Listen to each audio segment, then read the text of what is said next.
Big updates coming in from Africa. As economic woes grow across the African continent, opposition parties in many countries are tapping into the public discontent. From South Africa to Tunisia in the north and even Senegal and Kenya, Monday is likely to witness protests in several African countries. In South Africa, economic freedom fighters, one of the main opposition parties, has called for a national shutdown in South Africa. Thousands are taking part in protests called by the opposition. The third largest party of the country called for protests against the rolling blackouts, increasing unemployment rate and recent corruption scandals. Now, the party is calling for President Cyril Ramaphosa to step down. Meanwhile, the government has called for the protests to be peaceful and warned that any lawlessness and violence will not be tolerated.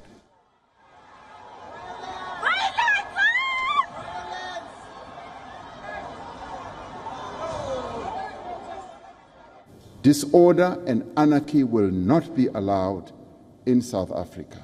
We will not allow those who want to spread anarchy to do what they like here in South Africa. We are a constitutional democracy.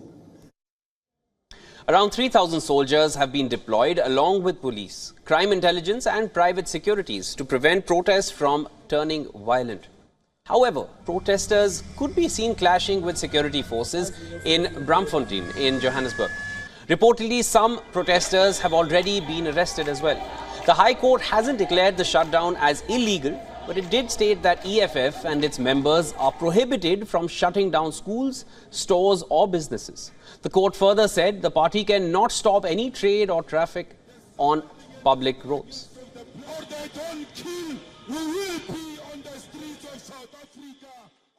It's not a permission we're seeking. We are giving them information so that they can organize alternative routes. They confuse that to be seeking a permission. There is a constitutional court decision that nobody requires a permission to protest. Anti-government protests are being witnessed in Kenya, Senegal and Tunisia as well. People are expressing discontent against high cost of living in Tunisia.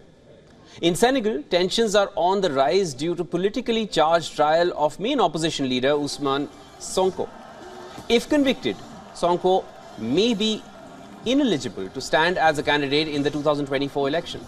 Kenyans too are expressing their anger. Kenyan president urged opposition leader to not cause disruptions.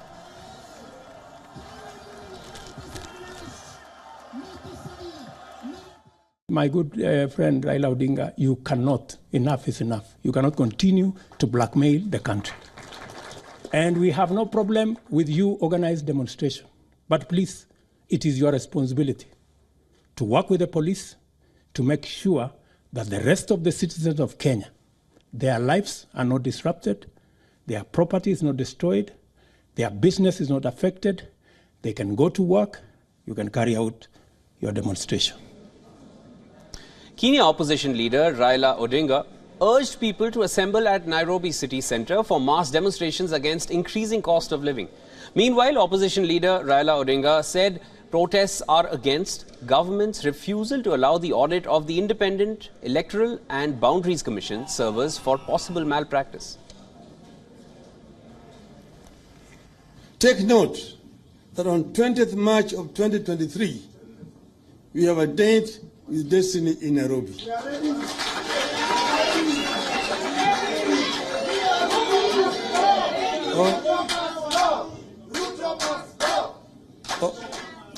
On that day, our supporters throughout the country shall stage a massive procession in Nairobi for a legitimate and inclusive government. Save that date. We thank you and let the action begin. For more on this, we are being joined live by our correspondent Calden Ongmu. Calden, what's the latest on ground? The visuals show complete pandemonium on the streets. So currently I am in Church Square in Pretoria. It is in Gauteng province. As I mentioned before, Pretoria is the administrative capital of South Africa. Where I am currently, round about plus minus 500 protesters, mainly wearing EFF regalia, that's the Economic Freedom Fighters regalia. They've gathered here in Church Square. They are trickling in numbers, and as the leadership says, they're expecting about thousands of actually protesters here in Church Square. They said they will be walking from here to the Union building. The EFF is joined by some of the trade unions as well as some of the civil societies. Currently, what you can see here is they are, as usual, what they do in protest is singing and dancing, and they are just waiting for the political EFF leadership, Julius Malema, who is also going to address the crowd as we reach Union buildings. If I can just step out of the frame and just take my camera around to show the number of people that have gathered here. Large police presence in the area. You can see the crowd has been going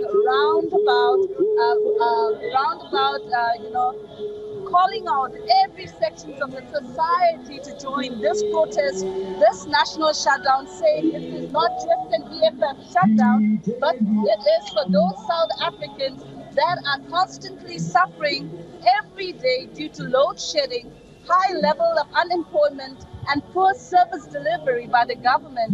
EFF is saying this national shutdown is for the people of South Africa. They've said every road, every highway, every port in the country must come to a standstill today. It is round about past 9 a.m. right now, and I said about 500 plus minus people have gathered here.